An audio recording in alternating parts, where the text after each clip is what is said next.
Allez, bienvenue dans cette quatrième partie pour En route vers le photovoltaïque. Je vais vous donner quelques nouvelles. D'abord, je tenais à vous remercier parce que cette série de vidéos a l'air de plaire. En tout cas, je reçois plein de conseils utiles. Vous êtes vraiment prévenants. C'est très sympa et chacun me propose des solutions que, bon, évidemment, je regarde un peu tout. Et vraiment, je vous remercie. Et donc, du coup, je vais essayer de compiler tout ce que j'ai reçu comme dernière information. Alors d'abord, je vais commencer par le Sage. Un collègue m'a montré une adresse où il est un petit peu moins cher, à 1571, un petit peu moins cher. Et j'ai contacté le vendeur. Alors pour la France, il y en aurait pour 25 ou 50 euros de frais de port. Donc n'oubliez pas que celui-ci, même s'il y a le Wi-Fi intégré, il faudra quand même acheter l'utilité metteur, donc ce qui permet de mesurer pour éviter la réinjection. Donc, grosso modo, vous en avez pour finalement 1000, allez, 1000, un peu moins de 1700. Que dire de plus? Il consomme 50 watts, voilà. Donc, alors est-ce que c'est 50 watts au max, etc. Donc, c'est un modèle intéressant, rien à dire. Voilà. Après, ce que je ne sais pas, si c'est vraiment, il peut fonctionner avec n'importe quelle batterie 48 volts, s'il ne sera pas bridé, s'il n'y a pas la communication avec BMS, etc. Ce vendeur me semble dire que non, mais moi j'avais contacté une vendeuse chinoise de chez Sage, elle me dit Pilontech, grosso modo, mais je pense qu'elle ne comprend pas grand-chose. Donc je ne sais pas, donc je préfère pas vous induire en erreur. Techniquement, il est capable de tenir n'importe quelle batterie do it yourself, des LiFePO4. Ça reste à confirmer. Alors, je vais changer de onduleur. Je vous avais parlé d'un nouveau modèle que Allo Solar ex Hello Energy allait rentrer. Il vient de rentrer ce matin. Donc, c'est cette fameuse marque épais vert.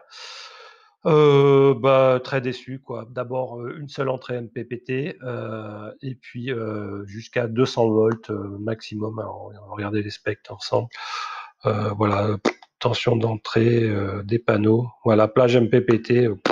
Bon, bref, c'est hors sujet par rapport à moi. Je vous rappelle que j'ai 2 strings et avec du 320 volts. En plus, je trouve que au niveau rendement, on est à 95%, enfin même des Voltronics enfin, c'est du même ordre de grandeur. Donc après, il faut voir s'ils sont hors sujet. Mais moi, ça me convient pas. Je dis pas que c'est mauvais. Alors, le seul avantage, c'est qu'ils consommaient peu, à peu près dans les 20 watts. Mais moi, je peux pas. Je vais avoir des strings. En fait, c'est comme si je prenais plutôt les régulateurs que je vous avais montrés là, qui sont à 200 watts, là, les genres Z Smart 3, etc. C'est un peu la même chose, quoi. Mais à part que c'est plus cher. Bon, donc on va terminer sur finalement mon choix. Ça y est, ça me titille sur le bouton de commande. Vous l'avez compris, c'est le Axper Max 8 kg, donc c'est la marque entre guillemets officielle de Voltronic. Je vais certainement le prendre en Italie, alors un peu plus cher, parce que d'abord, j'ai pas de date sur AliExpress, alors ça ferait 1102 € avec les frais de port pour chez moi. Et il serait sur AliExpress, il serait à 1020, 1030. Alors sur Chouk, AliExpress, ça sera certainement un modèle de la marque Asun, et c'est pas forcément le modèle 120 ampères qui serait distribué. Là, ça l'est, et en plus, j'ai 2 ans de garantie. Et donc, retour, je viens d'avoir la confirmation par email. Donc, allez, au diable avarice, je suis pas à 50 € près, je vais le prendre chez eux. Et cerise sur le gâteau, merci aussi la personne qui m'a communiqué l'adresse du test complet sur un site espagnol, et donc il est désossé avec le type de MOSFET, etc., etc. Alors, je suis pas électronicien, mais est-ce que le choix des MOSFET est intéressant? Il y a une discussion, en tout cas, si on est en limite, voilà, s'ils sont limite de spécification ou si on a un peu de gras, un peu de marge, ça reste à voir. Donc, vous savez, ça sera certainement ce qui risque de péter. Et malheureusement, si ça pète, ça risque de faire de gros dégâts. Néanmoins, il y a une photo qui est assez intéressante. Donc la partie commande, ça reste la même.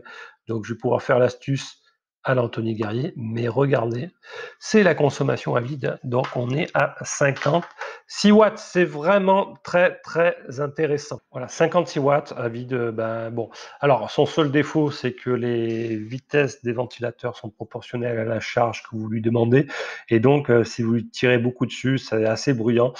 Peut-être je ferai un mode, j'essaierai de voir si je peux remplacer des ventilos par des Noctua. Je crois que c'est la marque qui est assez silencieuse dans mon lointain passif. de gamer, je parle d'il y a 15 ou 20 ans. Donc voilà, donc voir s'il y a un peu un hack à faire et pour gagner quelques dB acoustiques. Et donc dans ce forum, bah, vous avez tout. Vous avez donc une communauté assez active. Il y a aussi un forum en Afrique du Sud dessus où ils échangent les efficacités des derniers firmware. Et donc il y a un firmware qui a l'air pas mal, qui tourne. Donc c'est dans la branche, je crois 90 et des brouettes. Voilà. Eh ben, en route pour le photovoltaïque. Là, je suis à deux doigts. Ça y est, je crois que ma décision est prise pour prendre cet expert. Donc, comme je vous l'ai dit, je reste en 48 volts, même si le Goudouille, franchement, on m'avait proposé une super idée. Je vous remercie encore, je ne sais plus qui, excusez-moi, c'est de mettre des sectionneurs par tranche de 48 volts, du coup, toujours travailler par des blocs de 48 volts. Je trouve ça, l'idée, super. Mais bon, ouais, je sais, mais là, du coup, je reste en 48 volts. Alors, ce que je vais faire quand même, c'est que quand je vais faire la modification de mon bâti pour faire passer toutes les gaines, pour faire passer les câbles solaires, etc., je vais en rajouter une pour mettre les futurs, éventuellement, si je décide de passer en haute tension, pour mettre mes batteries dehors, dans un local technique dehors, si je mets ma batterie haute tension dehors. Voilà, je vais prévoir ça au cas où, dans quelques années, je décide de passer sur la haute tension. Et ou, pourquoi pas, si j'ai un véhicule électrique, de dédier un onduleur haute tension pour ce véhicule électrique. Les prix sont peut-être là, je me ferai une deuxième installation en parallèle, pourquoi pas. C'est une alternative qui est assez intéressante. Mais pour le moment, ben, je vais opter sur sur Voltronic, comme quoi, au début, je voulais surtout pas de Voltronic, parce que j'ai eu plein de griefs, mais 56 volts, machin.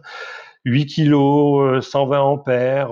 Bon, et puis oui, j'ai eu confirmation aussi que à faible ensoleillement, bah, il démarre, le régulateur MPPT fonctionnait particulièrement bien. Donc ça m'encourage. Donc les 90 volts a l'air d'être cohérent. Allez, je vous dis à très bientôt.